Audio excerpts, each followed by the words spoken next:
Tonight on Free Minds TV, Mark Edgington from nationally syndicated radio show Free Talk Live joins us to let us know what's been grinding his gears lately. Later, we're going to be talking about Super Tuesday and the election results before moving into a disturbing police video from Ohio. The question of the night is, do we live in a police state?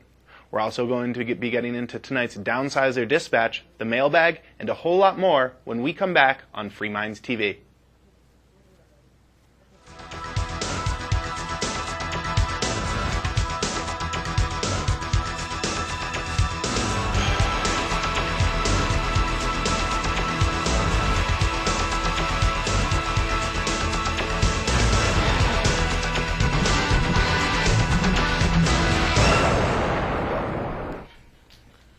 Welcome to Free Minds TV, where we challenge you, the viewer, to think outside the box. I'm Toby Islin. And Nick Michaelevich. All right, we have a full show for you guys tonight. First, we're going to be joined by the Keene Weekly News. He has been the host of Keene Weekly News, Mark Edgington. If you watch Cheshire TV regularly, you may recognize him. He does he was doing for a long time a show called the Keene Weekly News, where he'd rant about what's going on from the Keene Sentinel and in the Keene News and tell a little bit about it. Yeah, and he's also a co-host on Free Talk Live, which you can hear here in Keene Saturday nights on KBK. Yes, and he's also at freetalklive.com. All right, without further ado, let's introduce Mark. Mark, welcome to Free Minds TV. Thank you, gentlemen. I really appreciate the opportunity to get on here and rant a little. So I've been watching the news recently, reading the Sentinel, and I keep my keen eye out for the news.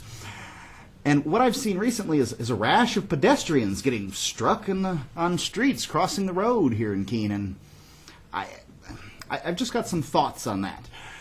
First off, New Hampshire is somewhat unique in its position in the United States in that we have a law that says pedestrians in a crosswalk always have the right of way. Now, you go to any big city and you try to use this little rule and you're going to get creamed. But here in New Hampshire, we've got a law that says that cars have to stop. And I think that to some extent that might come into play. Now, I wasn't there on any of these circumstances where anybody got hit, and I'm not talking about them specifically. I'm talking about my personal experiences crossing the road and driving a car in Keene, New Hampshire. And I think that we've sort of taken some of the responsibility away from pedestrians. Now, I'm not talking about kids. If you guys are anything like me, my mom taught me that I was lucky to be alive. Every time I got across the road, she'd hold my hand. We'd look both ways. She'd make sure that I understood that cars were dangerous and the road is dangerous.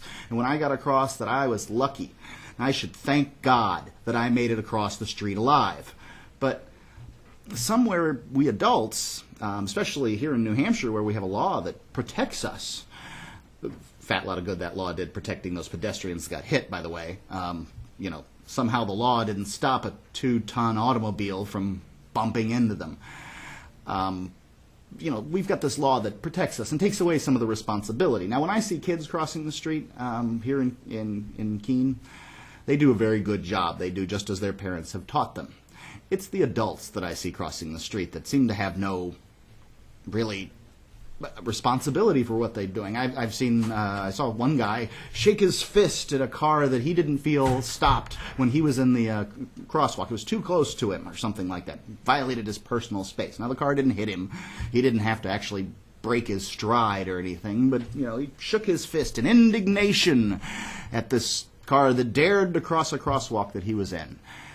And I've seen, sort of different varying degrees of that throughout my couple of years here in Keene, and I think that we need to sort of adopt more of that attitude that we had when we were kids, that you look both ways and you feel lucky and you realize that a car's 2 tons of metal and that you could get hurt, and that law that those fine legislators in Concord passed for us isn't going to save you. It's not. And when it comes to cars, it seems to have created a sort of this, among folks, they're too quick to stop. One time I was out talking on my cell phone. I left a restaurant because I think it's kind of rude to talk in a restaurant on your cell phone, but I had to take the call. So I was kind of roaming around Main Street. And I swear, if you get within 10 feet of a crosswalk, cars are going to stop. Just the anticipation that you might very well cross the street. Well, I just had some little old lady try to, wave me through the crosswalk. I didn't really know what she was doing. Why is that lady stopped and waving? I was on the cell phone. I was somewhat distracted. I mean, she did everything. Fine lady. She was very nice. Very nice, I'm sure. Did everything but get out and walk me across the street. I think that this law has made it so that progress on our beautiful Main Street is somewhat hampered. Another thing, while I'm on crosswalks, pedestrians, when you're going to cross the street, don't push the little button and then cross the street at the whenever you get a free moment, and then leave us and the cars to have to deal with the crosswalk light coming up. That's not very nice. If you're going to use, it's fine with me. The buttons are there. If you want to use the button to cross the street, fine. My personal opinion, that button's for mothers with children and little old ladies. But if you want to use it, fine and dandy. I know how to cross the street at the light. When it's red, that's when I go. But, if you want to do so, that's fine. But don't push it and then just get across the street any old time and leave us to have to stop. That's not very nice. The button isn't some kind of little counter thing that lets everyone know that you're there. Hey, look, I'm here. I'm a pedestrian. I want to push the button. It's not what it's for. It stops traffic. Really, really. Especially up there on the square, it stops traffic in all directions for like 30 seconds while it does its little cuckoo clock noise. These are just some thoughts I've had while I'm reading the newspaper and keeping my keen eye on the news. Thanks. I'm Mark Edgington. Watch my show, Free Talk Live. Excuse me, I suppose you can watch if you use the cam. It's a cam.freetalklive. But listen to my show, Free Talk Live, 7 to 10, Monday or on Saturdays on WKBK 1290 AM. Thanks very much. Mark can also be viewed 6 nights a week, Monday through Friday, on the internet at freetalklive.com. And thank you so much, Mark, for coming on. We really appreciate it. And, I've noticed this, too. Just last week, I had to slam on my brakes for someone crossing a crosswalk. They didn't even look up. There's a screech, and they didn't even look up from it. It's always seems to be adults, too. That's my personal view of it. I mean, if you want to take your life in your own hands, some okey doke from Gilsum in his big giant pickup truck, or some b-boy with his hat cocked to the side, leaning back like this, you want to cross in front of that guy, looking for all the world like he just came in last at the spelling bee. Like, you want to cross in front of that guy and just hope that he stops his car? Feel free. Yeah. Not me. I was always taught make eye contact with the driver before you start to cross the road. A good rule of thumb. Maybe. Eye contact's an excellent communication tool. All right. Well, thank you so much, Mark. I know you got to skedaddle to get on the radio, so have a great night. Thanks.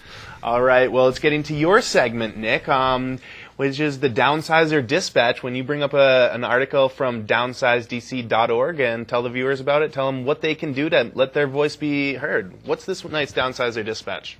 Well, tonight for the Downsizer Dispatch, we're dealing with the big issue, and that's the title of the email. And what the big issue is we have $53 trillion in a projected shortfall for Social Security and Medicare benefits over the next few decades in this country.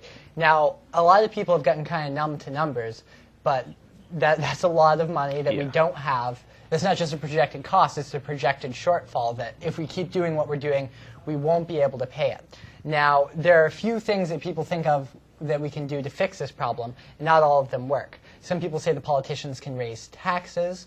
We'd about have to double federal taxes on payroll and income, and even that probably wouldn't completely cover it, because usually when you raise taxes, you lose revenue because there's less jobs in the economy, there's less tax revenue being generated. So raising taxes doesn't always bring in more money to the government. So there's no way to know that that would work. We could try to borrow the money, but no one's going to give us that money if they know we can't pay it back, which if we can't raise taxes, we're not going to be able to pay it back. And the other solution is to cut Medicare and Social Security, but that would break all the promises we've made to people who are getting to their retirement. It would basically put the elderly out in the streets because the government's already spent the money. So what they're asking people to do is write their representatives through downsizedc.org, tell them to cut unnecessary spending in other places now and get the debt down so we can start paying this off. Because it's easier to pay it now than later. Well, it makes sense to me. It's a problem that if we don't take care of right now, we're going to have to really tighten our belts in the future. And every day, every month, every year that we're waiting on this, the problem only gets worse. So we will see. If you want to participate, downsizedc.org. And from there, it takes so quick. If you have an account, it takes less than 30 seconds. If not, possibly a minute of your time to let your voice be heard and let everyone understand, let Congress and the people who are sitting up there making these laws, let your voice be heard a little bit. That's downsizedc.org. All right, when we come back, we're going to be talking about the Super Tuesday Roundup, who won, who didn't win, as well as some disturbing police video of a strip search in Ohio. We'll be right back after this.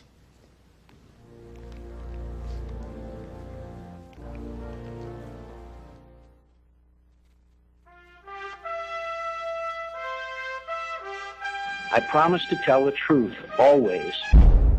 There will be other wars. And right now we're going to have a lot of PTSD to treat, my friends. Mr. President, I'm not saying we wouldn't get our hair mussed. We're going to have a lot of combat wounds that have to do with these terrible explosive IEDs. No more than 10 to 20 million killed, tops. And my friends, it's going to be tough, and we're going to have a lot to do. Only modest and acceptable civilian casualties from the remaining force, which would be badly damaged and uncoordinated. And I got to give you some straight talk, my friends. It's a tough war we're in. It's not going to be over right away. There's going to be other wars. I'm sorry to tell you, there's going to be other wars. Was the war a good idea, worth the price in blood and treachery? It was a good idea. President Bush has talked about our staying in Iraq for 50 years. Maybe 100. John McCain's platform, and it certainly looks inviting for the fall. He has promised less jobs and more wars. Do something.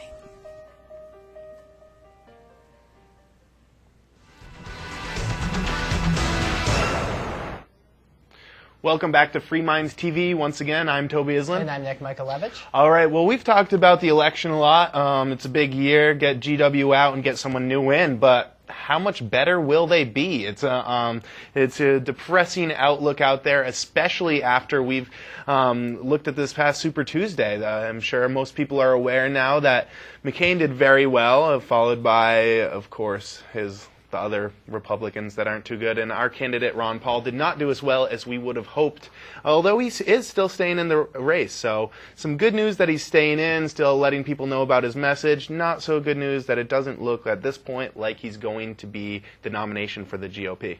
Right, and he did better than some people expected in North Dakota. I think he got about 20%. Montana, he came in second with 25%. That's a caucus. And then Alaska, where he was expected to possibly even win, didn't do so well as people had hoped. He got about, I think, 17%. So there were some states where he got significant portions of the vote. And picked up some delegates even. Yeah, he's got 16 total delegates now, but of course McCain has about 700, so how much does 16 really do? It is interesting to note that New Hampshire was the best he's done in the primary so far. He's done a lot better in a lot of caucus states. I know we talked about Nevada and Louisiana too, but those are caucuses, so you don't have the average person voting. Mm-hmm. In New Hampshire, you got 8% in the primary, and that's better than he did in any other primary. I think the closest other states, New York, he took 7% in an open primary. So, well, he did get the message out to millions and millions of people who have not heard the message of freedom and liberty before. So it's not a lost cause, and he's going to continue over the next couple months to continue to give this message out to people. And, of course, he's probably going to return to Congress and as a congressman in Texas, and will probably get reelected there. So we can still have a Dr. No in the House, at least one or two people voting against these bills. But we'll see how things lead out, and I'm sure it will not be the last time you're going to be hearing about Ron Paul, at least here on Free Minds TV, because, you know, it's an important message that he's been giving people. It's clear and concise, the message of freedom, the message of liberty, lesson of less government. Get the government off your back. So that is good. And I'd just like to shame all you people who voted for McCain, especially the ones who are anti-war who voted for McCain. I mean, what are you thinking? Anti-war, voting for someone who says we're going to be in more wars in Iraq for over 100 years? Yeah, no, it makes me sad.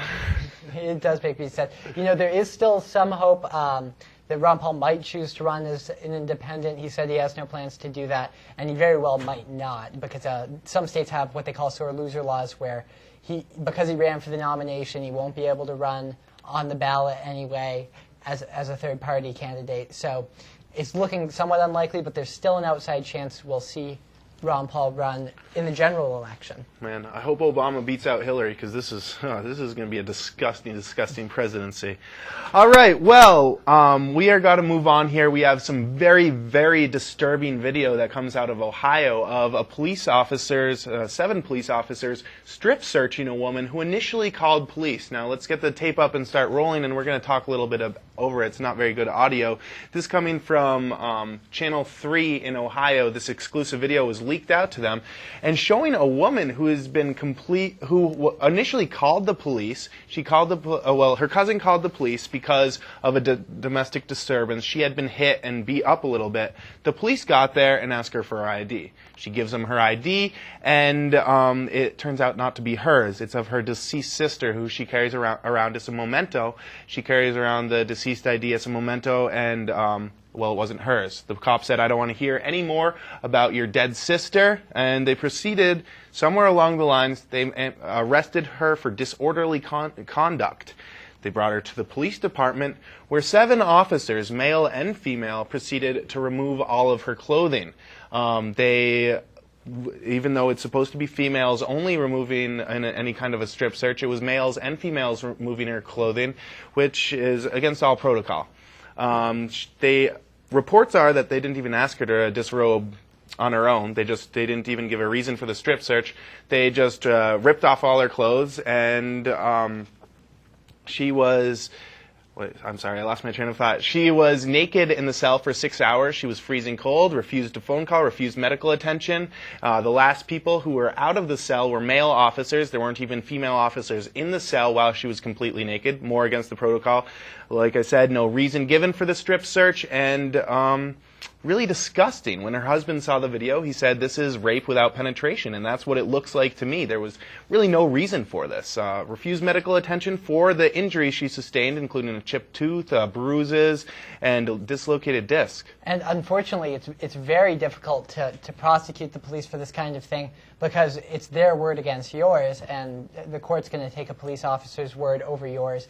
Thankfully, the video gave some evidence that they at least broke procedure, but it's going to be really hard for her to make her case. Even if you're telling the truth completely, it's very hard for you to make the judge see it your way. I mean, unless you've got a really good lawyer. So hopefully she does have some good representation, and this will go somewhere, because the behavior on the part of the police is absolutely unacceptable. Even if she was being belligerent or something, there's no reason to go through a strip search that way. There's absolutely no reason. Disorderly conduct, when she was initially the victim in the whole case, she accidentally gave her the wrong ID, her sister's ID who had passed away. She carries it around with her, and that's disorderly conduct. That's reason for a strip search. That's reason to be left alone in a cell for 6 hours, having to wrap it in toilet paper to stay warm while you have bruises, chipped tooth.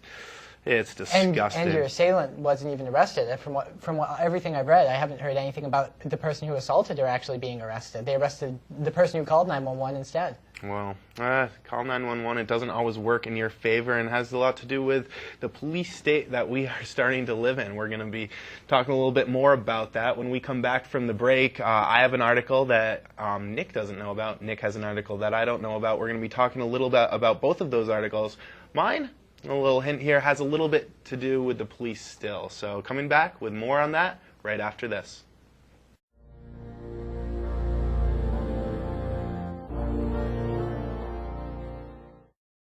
Want more Free Minds TV? Log on to freemindstv.com 24 hours of the day or night for video archives of past shows and bonus videos, show content, and our audio podcasts. You will also find pictures, more information about the show, guests and interviews, Liberty links, the law, and of course, contact information. Reach us by email at fmtv@freemindstv.com or leave us a voicemail on our talkback line by calling 206-600-2982. All this and more at freemindstv.com.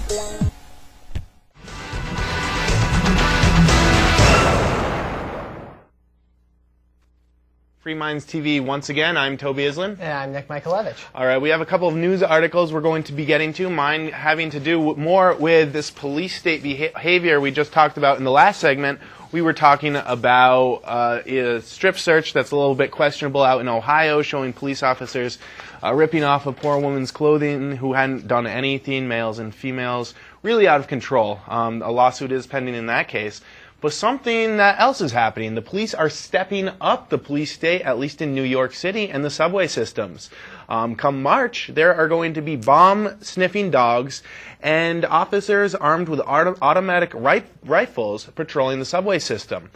This is going to be starting in March, and there's going to be sweeps of these teams walking around. The pictures that the viewers are looking at right now is showing something that's out of, 1984. Police armed with M4s and M5 rifles. Is this something that we need to have the city police officers armed with?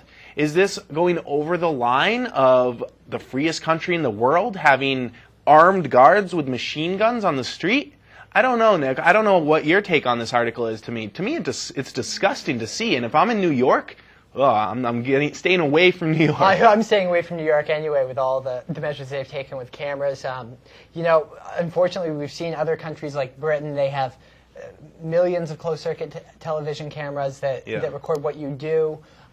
In Paris, they have something similar where they have armed guards on the streets. They don't have a constitution that protects all this. Right, and they're not America. If Paris wanted to do that, I was okay with Paris having machine guns. Look at these guys. It's disgusting. And for the podcast listeners, I'd invite you to go log on to freemindstv.com and click on the show content and take a look at these guys, because these guys look like stormtroopers. And now we've seen the riot police dressed in this getup, but now they're just going to be patrolling the subway system, making me feel safe? No, I feel like I'm in 1984 or something. And they won't stay on the subways for long. I can bet on that. That if once they put machine gun carrying police in the subways because they feel there's a threat, well, why not on the street? Why not in the airport? Why not? If there was a threat, it would be a bombing. If we're going to have a bombing, what's the point in the machine gun? I mean, the guy who's going to be committing the bombing's blown himself up. Who are you going to shoot with those? It's an intimidation factor, and that's it. And it's disgusting to see in America. Yeah, it's sad and it's scary, and unfortunately, it's probably going to get worse unless people start doing something about it soon. Ugh. But thankfully, we're not in New York City. Live free or die. Yeah, but unfortunately, even though we live in the live free or die state, the federal government still likes to take a lot of our money, and they think they can spend it for us better than we can. And President Bush is expected to send the first ever $3 trillion budget to Congress for fiscal year 2009. That's in the next couple days here. It's going to run about $400 billion in a deficit. Oh, that's fine. We'll just print that money, right? We'll just add it onto our tab. And we just had to increase our debt ceiling back in October again because we broke the $9 trillion mark just for the budget deficit. Not to mention there's going to be about $70 billion more that he's expected to ask for. That's going to be completely off the books for spending in Afghanistan and Iraq. So that's not even added into the $400 billion deficit figure because it's considered emergency spending. And if that's approved, it means we'll have spent a total of about $1 trillion in emergency appropriations, just so we wouldn't put that in our deficit. Oh, good. So when you really consider all the deficits we're running, we're kind of over $10 trillion now. I know we reported we were approaching our $9 trillion deficit limit back in October. But when you add in all the supplementals, that's over $10 trillion now, too. So spending growing again. And this is even with large cuts on the domestic side. He did cut some welfare programs. But, of course, there's still a bunch of pork in there. And a lot of the money that would have been spent here in the United States is now being spent in Afghanistan and Iraq. So we're not even getting anything out of it. Well, most of the time when the government spends the money, you don't get as much back as you would if we just kept the money. But yeah, when you're spending it directly overseas to buy bombs and bullets and gas for tanks, the American taxpayers aren't seeing anything really back from that. Now, my main question for this, we talked about it, I think we might have talked about it, when the debt ceiling was originally raised. What's the point in having a debt ceiling if you're just allowed to raise it whenever you want? It's like having a budget that's endless. I mean, the federal government and governments in general remind me of a college kid with his first credit card and doesn't know how to spend wisely. It's perfect sense. You spend what you have. If you don't have enough money, you can't spend it, or we're going to be taxing our children and hurting our children and our children's children. Is this something that's right to do? No, it's not. And remember, we have to pay down this $10 trillion approximately in deficit spending before we can even start touching that $53 trillion we were talking about before, because that's future unfunded liabilities. So we're talking right now about what we owe, $10 trillion, and that's just what's on the books. They keep about 3 different sets of books in Washington to try to make our deficit seem smaller, but we have a lot of money to pay back now, so if we don't stop spending and start paying off our debt, we're going to have serious problems in the relatively short-term future. It's not way off in the future. It's in the next couple of years. No good at all. All right, well, we don't have time for tonight's mailbag. We wish we did, but we got a little bit too involved, so we'll get to that next week. If you want to leave us a comment, you can do so by sending it to fmtv@freemindstv.com. You could also just log on to freemindstv.com. From there, click on Contact. There's a little box you can fill out. Also, there's audio podcasts on Free Minds TV and a whole lot more. I'd like to invite the listeners to go to vote.freemindstv.com. It really helps us out. Casts a vote on Podcast Alley. Gets us more listeners on the audio podcast and really helps out the show. You could also donate financially if you like the show, want to help us out a little bit. That's at freemindstv.com. Well, it's been Toby here with you. And Nick. And we will be back next week with an all-new show. Thank you so much for watching or listening, and have a great night.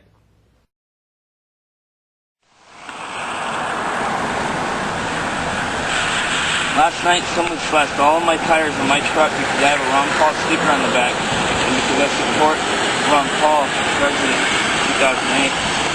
Last time I checked, this is America, and I had the freedom to vote for whoever I wanted. That's why we vote, because it's a majority vote.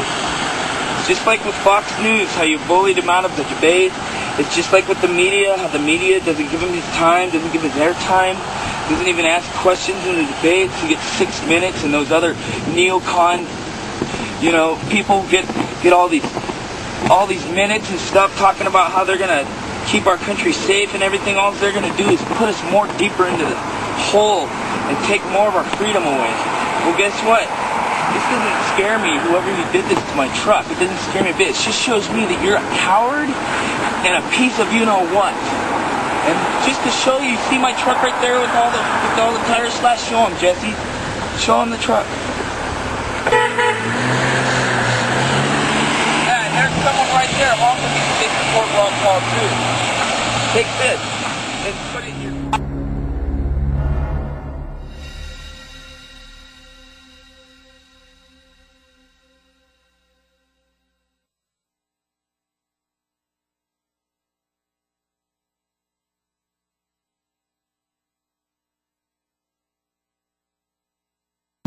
If you would like to help out the show, we would really appreciate it.